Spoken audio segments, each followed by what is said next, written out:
bismillahi rahmaani rahim mbokki assalaamu aleykum wa rahmatullahi taala wa barakaatu. mbokki ñu del siwaat ci seen yóbbalu bis bi. mbokki tey la alxames tombe ñeenti fan ci weeru rakkaati gàmm ci atum junni ak ñeenti téeméer ak ñeent fukk ak ñett ci gàddaayu yonante bi sallallahu alayhi wa sallam dëppook juróom-ñeenti fan ci weeru tubaab ci weeru décembre atum 2021. mbokki tey di alxames ñeenti fan daje wut ak lim bu fàtt bis bi tam bis bu rafet la kon lépp rafet na ci lépp lu baax lu ci waay bëgg a def mën na ko cee def te ñaan sunu borom defal ko ci barke.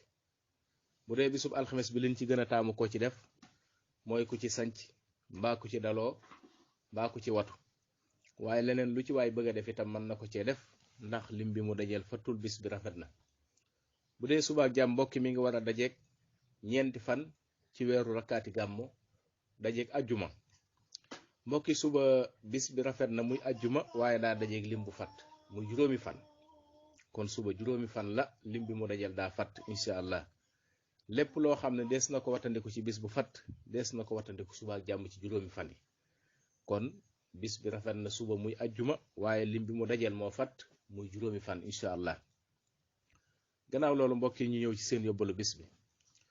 yóbbal bi liñ ci waxtaane mbokk yi mooy jigéen juy nef mooy koo xam ni bu amee doom balaa doom jee fer mu ëmbaat amaat doom loola mu mel ni moom la ñuy wax nef.